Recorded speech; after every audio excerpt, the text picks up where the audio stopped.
to you. Yes, the title is correct. Setting boundaries can be a very helpful tool for managing anxiety.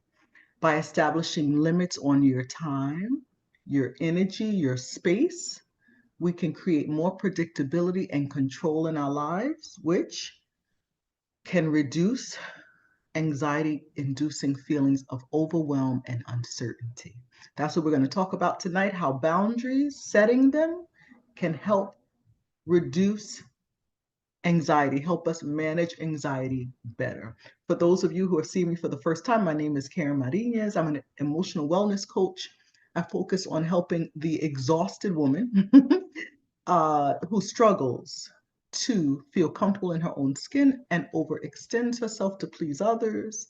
I help you to identify and process emotions so you can find peace, passion, and purpose. Yes, yes, yes. So last week, we talked about the reason we suffer from anxiety. I'm just going to review real quick. If you did not see it last week, please, you can always go back after this and watch it as many times as you want. I think it was a live to be, to have good notes. What is anxiety? It's an alarm system. It notifies us danger, danger, right? And it's triggered because of some event, small or large, or events in our life, in our past that were traumatic.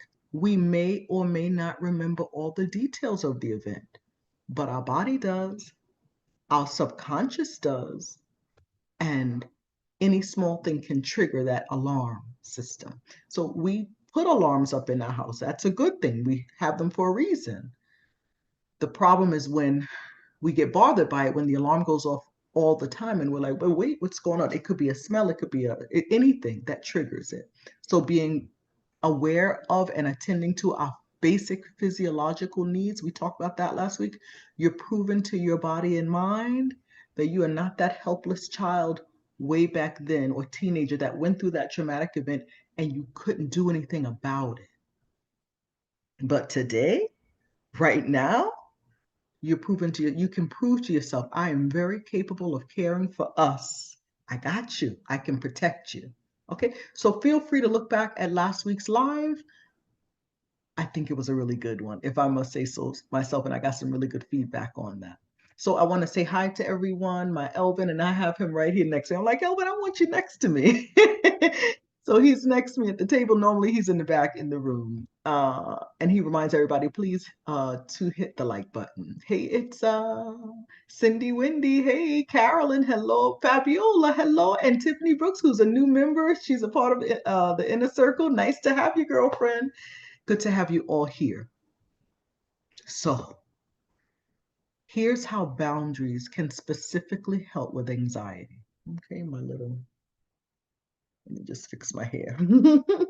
Reduce stress and overwhelm. Boundaries, how do they help us do that? Well, they help you manage your time and energy more effectively, preventing you from overcommitting or feeling overwhelmed. Can you please, hey Pam, good to see you, good to have you. Can you please put, how many of you here overcommit? Do we have any overcommitters in the house? Just say yeah, yay or nay, yes or no, or thumbs up if you overcommit. I'm almost sure that most of us around here do, because that's what we do, right? We're trying to fulfill everyone's needs. We're going to talk about that later. Yes, yep, I'm getting yeses. I got like 10 hands from someone. Yes, yes, thumbs up. Yeah, it's what we do. It's what we were taught to do. Yes, Audie's, hey, Audie's. Yep, that's what we do. So Fabiola says she's a double booker. I used to feel like that, like, oh, and especially if I got invited to two things but I want to go to both.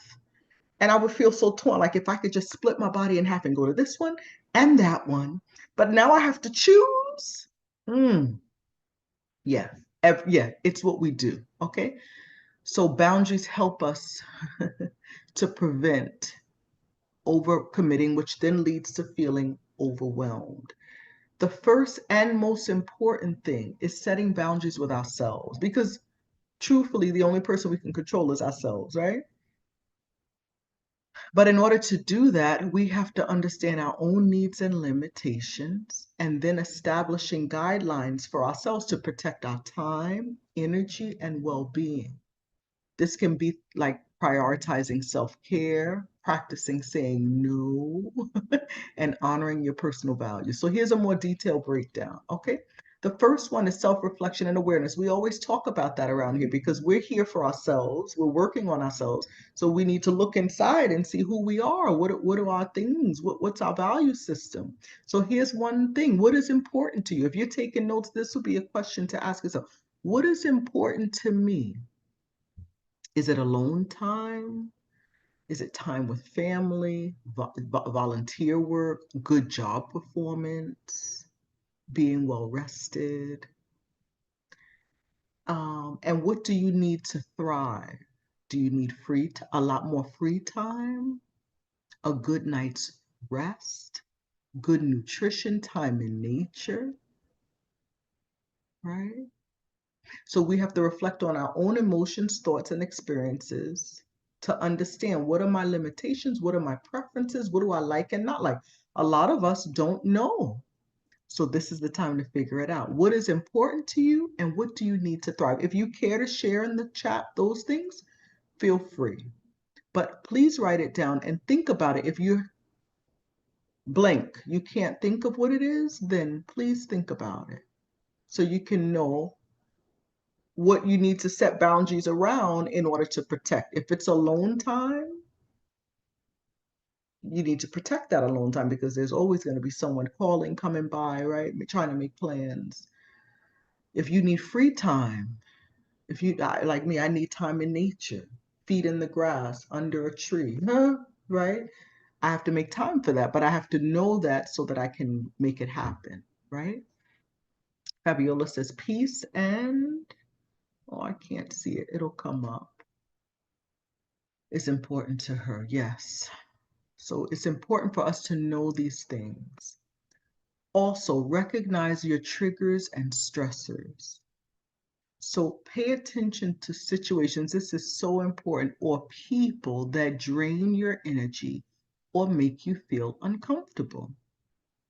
Can you share in the chat situations that drain your energy? Mine would be a crowded Walmart. There's a Walmart we have near the house, and I've only been in it two times, and I can't take it. It's crowded, it's huge. There are long lines everywhere, and of course, few cashiers. And I walk in and I'm just like, I can't do this. I'd rather order online or go further out east to a Walmart that's not so overwhelming. But it's that that's the only one in this area for miles. So it's just always crowded. Another thing that drains my energy is talking to a person or trying to have an intimate conversation with someone who's totally disconnected from themselves. They say I know them and they're telling me things and I'm like, that's not true. The person will say, I don't like this. Oh, okay, Fabiola, I see it now. Peace and quiet. Yeah. I get drained by people who do monologues instead of dialogue. Yeah. And you're just like, so what am I here for? Just to listen to you? Mine is that person that's just so disconnected from themselves that even though I know them well and they know I know them well, they tell me things about themselves. And I'm like, but that's not true. That frustrates me because I can't trust you. I can't let my guard down because I don't know where you're coming from. Or people that find themselves in look, Tiffany just said it, people full of drama. That's exactly what I was about to say. They find themselves in a bind all the time because they make rash, childlike decisions. It's what I want, not what I need or can afford or do or manage with my level of energy. And they refuse to admit that it's a problem. They want me to help them out of the problem. They never admit that there's a problem. And they don't reflect like, the last 10 times I did this, it never went well for me. How about I try to do it differently? That kind of person exhausts me. So I have to create boundaries around that type of person because they will suck the life out of me because I love to talk to someone. That's why I love coaching. Let's get to it. You want to do the work, let's rock. Let's do it, right? But when you're not even willing to admit that there's a problem, ooh, that just pulls on me. So that type of person, either I avoid altogether, or if it's someone I can't avoid altogether, I limit my exposure to them because I can't. Or I just keep the conversation extremely superficial until we can move on to better pastures. Hey, reignite your radiance. Hey, Gio, good to have you here. So be honest with yourself. That is so important. So the first thing we learned is this is all under self-reflection and awareness. Identify your needs and values. What is important to you and what do you need to thrive? Okay. Recognize your triggers and stressors, situations or people that drain your energy or make you very uncomfortable. And the other part of it is be honest with yourself. Don't try to be everything to everyone. Can you really do everything that you'd like to do? Everything your mind pushes out. Can you really do all that stuff? No. We don't have the capability because we have limitations. So acknowledge your limitations and the need for self-care. Can we truly continue to give, and never care for ourselves? We're draining ourselves. That makes no sense. So we have to take care of ourselves. But part of it is acknowledging I have limitations. I can't do, maybe we can't do what we used to do years ago, right? Every decade brings a different, our bodies change. Our minds, we've been through things, or we've been carrying emotional loads for decades, and we just can't do it anymore. Be honest with yourself. Okay. One person in our last NLP class said she felt obligated to always build up everyone around her. They're like, hi. She's like, hey, oh, I'm not a good, you're a wonderful person. And she's doing this all day long. She's on high energy. That's what she's giving out all the time, but totally overwhelmed because she doesn't have it to give because she doesn't then go back and replenish. That's no good. So the more you focus on yourself, what your body and mind requires, and you're an individual, you can't compare yourself to your sister, to your auntie, to what my mother used to do when she was my age. You are you, you're an individual. Focus on what your mind and body requires. Here's the kicker. Your subconscious will learn, oh, I can trust her. Oh, she's capable. If there's danger, she can protect me. And what'll happen? Oh, the anxiety will lessen because the body is sending off these alarms because like, I can't trust you. I don't know you. You didn't help us last time in the past and you don't do it on a daily basis. I can't trust that you're going to care for me. But when we start caring for ourselves, oh, wow, the body's like, I think, okay, I think I'll do one less alarm today because let me see if I can trust her. When we set up boundaries and we get to know ourselves and we set boundaries with our own selves, wow, right? Beautiful, beautiful. It's self-reflection and awareness. So we identify needs and values, recognize triggers and stressors, be honest with ourselves. Number two is establishing boundaries. So start small. That's the key because we're like, oh, how do I do it? People are going to hate me if I set boundaries. I don't know if I can take it. Don't try to change everything at once. We don't work like that. Focus on one or two areas of your life where you need to create more structure. That's a very important word, structure. It could include daily routines, finances, relationships, health, and household maintenance, right? Structure can improve mental health, reduce stress, and enhance productivity because just say we have a household routine where every day we swish the toilet. Doot, doot, doot. Our toilet never gets dirty, right? And we wipe down, spray, wipe down the surfaces, do the mirror, boop, boop. It's like 2 minutes, and the bathroom is kept clean all day, every day. Routines. Monday, I do the kitchen. Tuesday, I do my bedroom. Wednesday, I do the living room. Thursday, right? And Friday is the car and running errands. Structure. So I wake up and I know what I'm doing. I know what I'm focused on. Health. I'm going to cook breakfast for myself every day and make my own coffee or tea at home. That will help with my finances and my health. I'll eat healthier. I'll save that money and then I'll leave out for work and I'll take my lunch too. Right? Routines, structure. Structure provides a semblance of control. And again, danger comes from when the body feels out of control. Something is out of my reach. I don't feel like I can handle this right now. Predator. So start small. Pick one or two small things in your areas in your life and try to create more structure in it. Fabiola says, my stresses are my poor time management and also responsibility dumpers. Oh, or people who suffered from learned helplessness and want you to do for them. Yeah. My JoJo is here. Hey, Jonique, all the way from Medellin, Colombia. Good to have you, girlfriend. Yeah, so see that, Fabiola? Poor time management, that's something that you can create. You can work on. You can focus on that because from that comes overwhelm, stress, high anxiety because you double book, overbook too much, that crammed so much in your schedule. I think it was a couple of weeks ago, we talked about decluttering our calendar. If we have 15 things, take off 10. Just do 5. The rest can wait. Do the 5 most important things. It's okay. Give yourself some free time. All right. Set clear expectations. So we have to communicate our boundaries to others. We live with other people. We move around other people.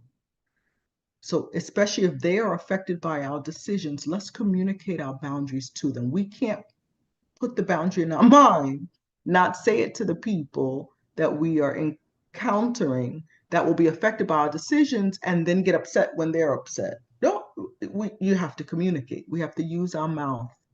So for instance, to family, you could say, okay, listen, after dinner, I'm going to take a long hot bath. I will not be available until I come out of the bathroom. If you knock, I'm not answering unless it's an emergency. If somebody's bleeding, then but other than that, give me my time, either to the husband or to the husband and the children or the roommates, right? Or you know what? Monday, Wednesday, and Friday, I want to start walking. The weather's nice. I'm going to go out in the morning for a walk. So you guys will be responsible to make your own breakfast those days. All right. What? Mom, but how? Because obviously they're not 5, right? They're teenagers. You can do it. And when I come back, I'll be a better mom. I'll be more patient. I'll be happy, right? Set your boundaries, but communicate them to the boss. You know what, boss? I will not be available to work overtime more than twice a month. My schedule is very busy. That's it. Okay, to friends, oh, I'd love to go to dinner with you, but a maximum of 3, including me. I don't like big groups. And so if they want to do a big group, then you bow out. It's okay. But I don't like big groups. I like intimate conversation and whatever, right? In upcoming live, we're going to talk about how assertive communication can also minimize anxiety. All right. So that's one thing. Set clear expectations so the people around you know what to expect. So you jump up Monday, Wednesday, Friday, and you just leave out for an hour's walk and you come back and the family's looking like, what happened? Or they're blowing up your phone, Ma, babe, where are you? Breakfast. And you're like, no, I'm walking. That's not fair. That's not loving. Communicate. Say it. Those are your needs, and that's what you want. The other thing is prioritize your needs. Make time for activities that nourish your mind, body, and spirit. And that's why, again, you have to know and examine, what do I like? What do I want? What is my body requiring? Right? Self-care is so important for maintaining healthy boundaries. So in regards to the body, healthy diet, hydrating. How many of us are walking around dehydrated? Right? Exercise, sufficient sleep. I tell you, my mom, she's going through some changes and she has not been sleeping well, and it's a woo at 1:30 in the morning and a woo at 2:30 in the morning and I'm up all night, and Elvin's, if I do sleep through it. But last night, I woke up at 6 this morning. I was like, slept all through the night. She slept all through the night. And ooh, I got up, I did my exercise. Like, a good night's sleep is everything. So let's get our proper rest. Let's go to sleep at the time that we've set.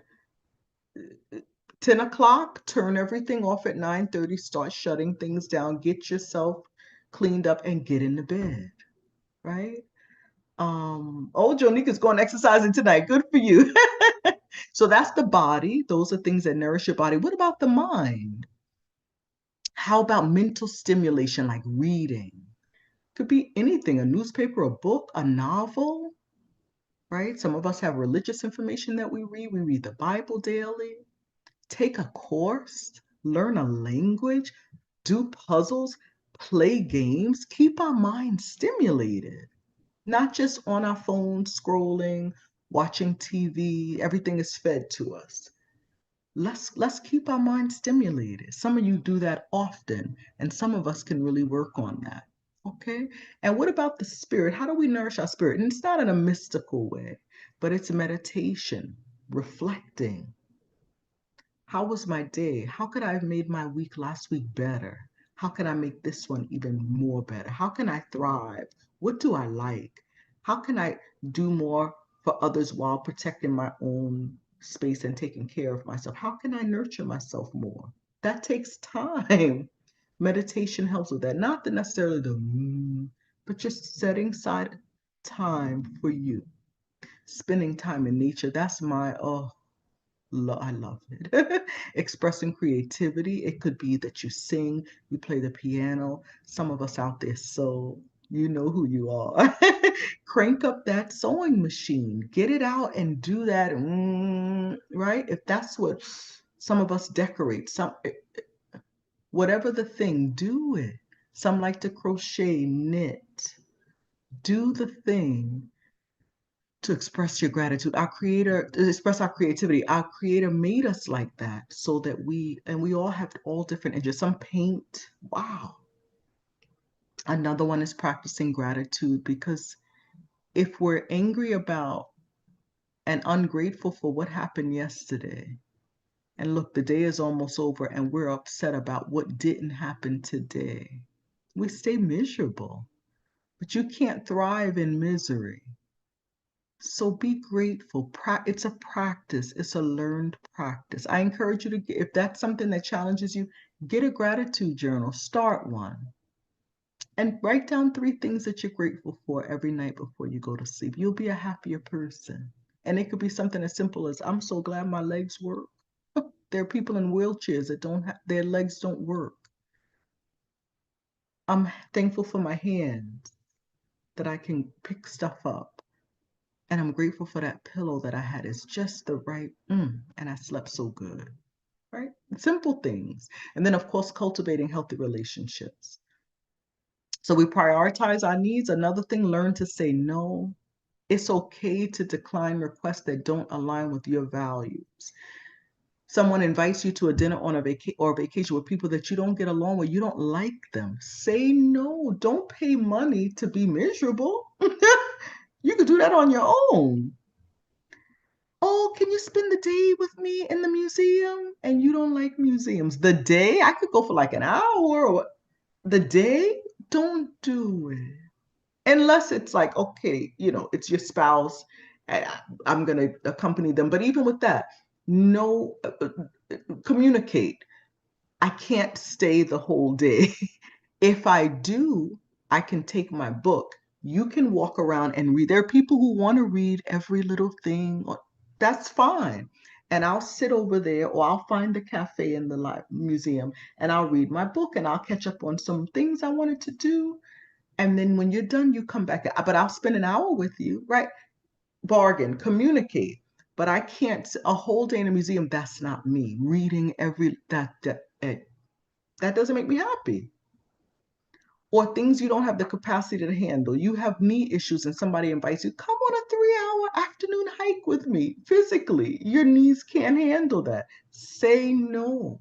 Or giving money to family members, friends, because of their mismanagement of funds, and you don't have enough for yourself, but you borrow, what they say, rob from Peter to pay Paul. You borrow and mess up your credit and your finances to help this person out. Here's a news flash. If you don't want to do something, you don't have to. We're adults. We get to choose. You have the right to say no. It's all about self-care and self-preservation. And I promise you, the more we learn how to say no, the happier we'll be. Look at this. The less resentful we'll be, the less angry we'll be. The person asking us that we're going to, for something that's not within our reach, and we say no to, we're doing them a favor. First of all, we're dignifying them because we're saying, you can handle the problem. Leave me out of it, right? I trust that you can. No, you can do it.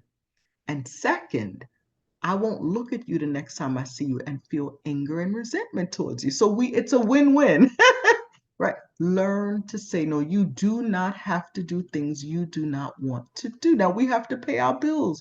We have to work. Right? Those are yes. But the extra stuff, take care of my kids 5 days a week. What? I don't want to. Yeah, they're my grandkids, but I want to live my life. I could give you 1 day, 2 days, but not 5. Those are your children. These are just examples. If you want to take care of your grandbabies every day, all day, do it. But a lot of grandparents don't. They just feel obligated. And they're not able to live. They raise their children and now they can't live their life because they're raising the grandchildren too. That's not fair. So that leads us into the next one. Practice assertive communication. What does it mean to be assertive? Clearly and respectfully express what you need, your limits and preferences.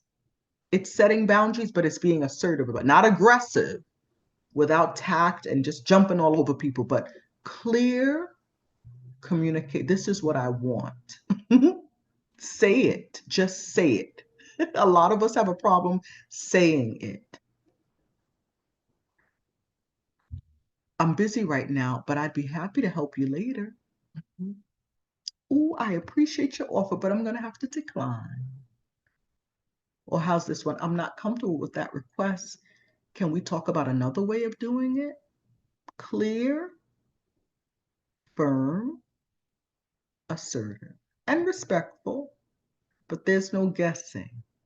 Don't use the body language no, say it. I promise you, you're going to see good results. All right. Number 3 in all of this is maintaining your boundaries, because we could start, but we would need to be consistent. So enforce your boundaries regularly. If you consistently let others cross your boundaries, they may continue to do so. The boss, you told him I could do 2 nights a week of overtime, and now he asks you every week. 2 nights a month, and he wants every week. He's asking for it. Once you cave, he's like, I got her. Or the kids banging on the door, Mom, right? You're trying to take your bath that you told them you were going to do after dinner, and Mommy, what you doing? Kids are used to having 24/7 access with you. We just assume that Mom, I should just be able to go in the bathroom with her. But Mom needs her time. So you spoke to them, you told them, and you don't say, all right, come in, what is it? No, you lock the door. Because you need that time. And if you get that hour in the tub to scrub yourself, if you like tubs, if you like baths, some people don't, but imagine you have your music and you have your candles and you create your spa-like experience, and you come out and you drench your body in lotion and oils and your perfume, and you do your facial and you do your hair. When you come out of that bathroom, what? They get a better mom.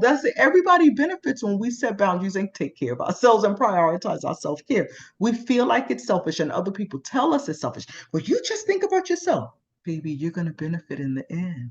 You benefit in the end. So be consistent, Also, be kind to yourself. It's okay to occasionally slip up. We're part of the human club. We make errors, right? We are imperfect. Focus on learning from it. Say, oh man, I said yes to the da, da, da, and I shouldn't have. Or when you said yes to that dinner, and these people are, you just like, I'm out at a dinner table with 15 people. Oh, and you know what? I knew it. I should have. I told her I only like 3 maximum, but she told me it was going to be 15, and I didn't want. And she was looking, and I didn't want to make her feel bad. But now I'm miserable. We don't have much free time. We're trying to make more free time for ourselves, right? So when we do have free time, to spend it in a way that is not enjoyable is totally counterproductive. It's like spending money to go on a vacation with people that you don't like. What? To spend money to go on vacation with people I don't like? That totally, do I come back? I've spent money and I'm not refreshed. No, no. Okay, I learned from that. I'm never doing that again, right? We learn. So be kind to yourself, give yourself grace, seek support. If you really have a problem maintaining boundaries, reach out to Coach Karen or your psychologist. Talk to someone about it, and we can help you to establish those boundaries and maintain them. And then recognize the benefits. A lot of times it's reversed. We know what we want to do, but when we focus on the my cousin Dawn, oh, my cousin Dawn is here. Hey, you did not ask me to go on a vacation. That's so cute. Welcome, my love. It's good to have you. When we know what we want to do, but then it's like, oh, but if we could start with focusing on the benefits of doing it. So by setting boundaries, how will it help us? We'll be more rested. We'll be happier. We won't carry around resentment and anger towards the people that we feel like are sucking the life out of us. We'll have improved relationships because of it. Reduce stress, relief from trying to overcompensate and overextend ourselves and double book and have the calendar full. No, we'll be happier, healthier, right? So let's focus on that. We'll have increased control and predictability. That's so important because anxiety comes from lack of control. But clear boundaries create structure and predictability, which is helpful for those who struggle with anxiety. Anxiety comes from an uncertainty of the environment. Again, past experiences that, and the alarm. But when we have structure, not that we're rigid, there's a difference. When we have emotional intelligence, we're balanced. So we have structure. I want to take a bath. I was going to say a tub bath because that's what my nephew calls it. I want to take a bath after dinner a few times a week, but I was planning on doing it tonight. And my mom ends up needing to go to the emergency room. And I'm like, no, she has to wait until I take my bath. No, we don't do that, right? We're not, but we have structure so that and predictability. When I wake up Monday and I know Monday morning is the day that I do my exercise, I know what I'm doing. It's predictable and in less thinking. And right away I know what I'm doing. And it helps so much. Also improve self-esteem, right? Because it allows you to take active control of your life and protect your needs, what your body and mind and spirit require. And you learn to stand up for that and speak it. Stronger relationships. Healthy boundaries can improve relationships by fostering clear communication, speak up, say what you want, and mutual respect. I did a class on Saturday of the roles in families that we play. It can be even transgenerational, these roles that we inherit from grandma, great grandma, right? Very fascinating course. Elvin was here helping me with the audio visual, changing the slides and all that. And tonight I said, Elvin, I want you next to me. I like having him at the table with me. So here he is. I'm grateful instead of being in the back. I mean, he's fine in the back in the room, but I like how being able to look over and there he is, you know?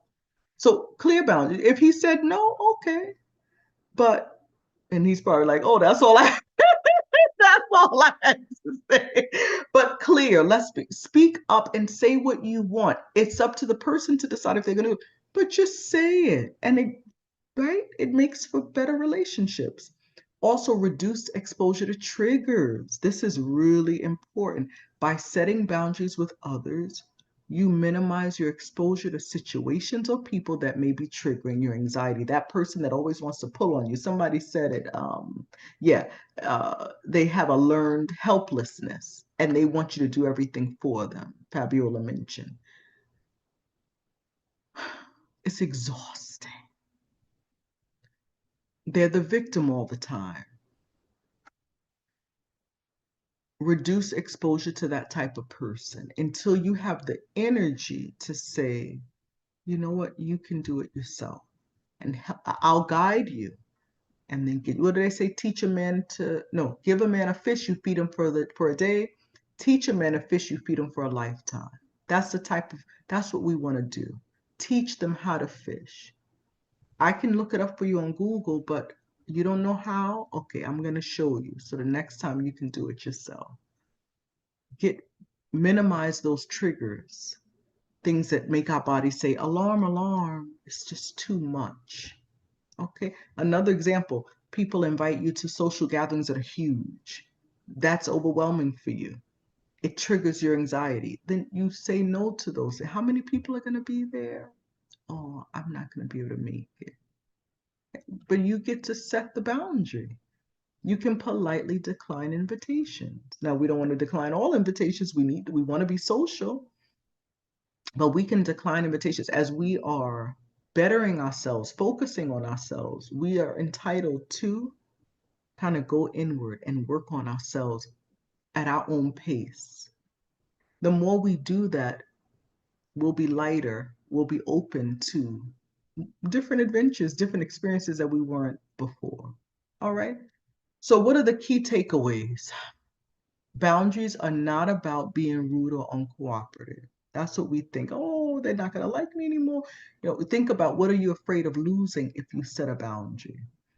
It's not about being rude. It's about communicating your needs and limits in a clear and respectful way. You know what I would love? This is what you say to your husband. I would love if we could do dot, dot, dot. Then it's up to him to say yes or no. But he can't say he didn't know what you wanted. You've communicated your needs. I would really love once a week, because we're so busy, if we could eat dinner at the table together, just you and me. Or I would love for you to once a week, can we cook together? That would be fun. It would lighten my load, but I just want more time with you. Just say it. Speak what you want.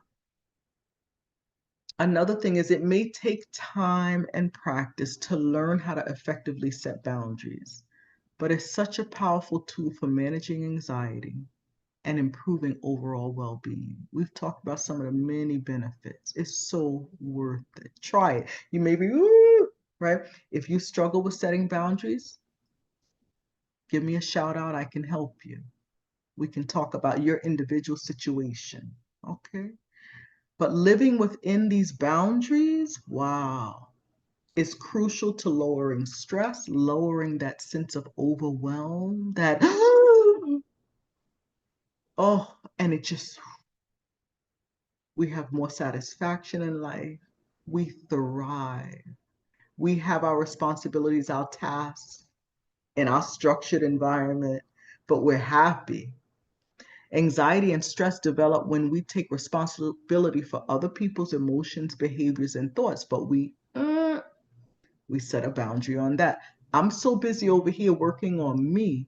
I don't have that time to dedicate to other people like I did before. Really doing for others, not helping them carry their burdens, but carrying their load. I have my own loads to carry, right? So you can carry yours. You're capable. That we instead of enabling, when we set boundaries, we inspire others, we dignify others. You can do it. I have full confidence in you, and I'm here to accompany you in your journey, but I cannot do it for you. Sometimes, and that's some self-reflection, sometimes we're so busy over here because we are afraid of working on ourselves. or we're so busy over here because we just don't want, our parents ignored our needs and wants. We hated that, but there we go doing the same thing to ourselves. That's no good. Alarm, alarm, the body full of anxiety because I can't trust her. She doesn't even, when I'm thirsty, she doesn't even give me something to drink. When I'm tired, she keeps pushing, pushing, pushing. When I'm hungry, I go the whole day. She doesn't feed me. That's your body saying that. Because we're so busy over here helping these people? No, that has to stop. Can we agree? Do we agree? Thumbs up if you agree that that has to stop. And the thumbs up will mean I agree to it, and I'm going to dedicate this time to myself to work on me and increase my satisfaction in my life. This is my life. We don't have to live for others like we thought we did. And again, I'm getting lots of thumbs up. The more we do for ourselves, everybody around us benefits. And especially you moms. Oh, now with my mom up, during the night, I'm like, how do mothers of newborns do it? Like the first year, right? How do you function without sleep?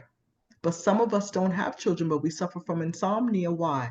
Because our anxiety is so high. The body is so on high alert. It's like, I can't go to sleep. No, no, no.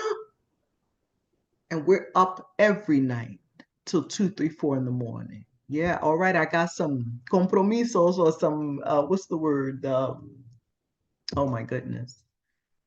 What's the word in English? I got some people are all in. Like, we're doing this. Yeah, let's take it. Oh, and then Audie's gave me £1. I love it, Audie's. Let's do it. Let's make a pact with ourselves. We deserve it. It's time. Okay. And as you do that, you're going to see the anxiety lessen. It won't go away. It shouldn't. We don't want to get rid of our fire alarms, right? Smoke alarms. We keep them there. We make sure we check our batteries because we need that alarm to be there just in case. Same thing with the anxiety. It's always going to be there. We may be more nervous, less with the anxiety that is just such, right? We don't want it necessarily to go away because it's there for protection, but we do want to minimize it by saying, baby, I got you. I promise I'm going to take care of you. Don't you worry. I got you. Okay. All right, any questions? We're going to continue with this topic of anxiety because it's such a hot topic. It's everywhere. It penetrates society. Okay. Brief announcement. We did the family roles seminar on Saturday. It was phenomenal. And I don't just say that because I thoroughly enjoyed the information and giving it, but I got private messages from the students. They were like, Karen, that was so good. I learned so much about myself. What if you missed it and you want to be able to take advantage of it? We're going to be putting it up on YouTube this week. Alejandro's going to put it up. If you are a part of the members, the Inner Circle membership on Vimes, you'll be able to have access to it and all the other seminars that we're going to be doing and all the other. There are videos on YouTube under Vimes Life that are in English and Spanish that are only for members. But especially there are some that are only available to Inner Circle members. How do you find out about it? You just press join right next to the subscribe button or Vimes Life under the video. Press join and join in on the fun. We're going to have seminars. We're going to have all kind of good stuff happening. So we encourage you to join and become a member of our channel. All right. Anybody have a question for me? Let's see. Alejandro posted the group chat on WhatsApp. If you'd like to join, please do. You'll be the first to find out about what's going to be, the next live. All the things. Sometimes we have discussions. Sometimes I do polls to see what topics you want to talk about. I ask questions. So Alejandro put that in there. If you'd like to join that, feel free. And I'm not getting any questions. So let's see. I think everybody's good. You guys are amazing. Somebody after the class on Saturday said, Karen, you have an amazing tribe. And I said, I have the best tribe. Love you all so much. You show up every time. You're here. You're enjoying the information. You benefit from it. And I encourage you to like and also share. If you're not subscribed, please subscribe to the channel, but also share with others. Share well being, emotional well being, because so many of us are walking around on E, running on fumes. And we've put our thumbs up and we've said, and I even got a pound that's saying, we're going to stop. We're going to set boundaries. We're going to create routines and structure in our life that allow us to thrive and actually step into our life and enjoy it, not just walk through in a spirit of numbness, just performing, going through the motions. No, that has to stop. Or so exhausted because we've overshared, overdone, over just totally overextended ourselves, and we're just exhausted. So we may be in a happy environment, but we can't really fully enjoy it because we're on E. So let's stop that. All right.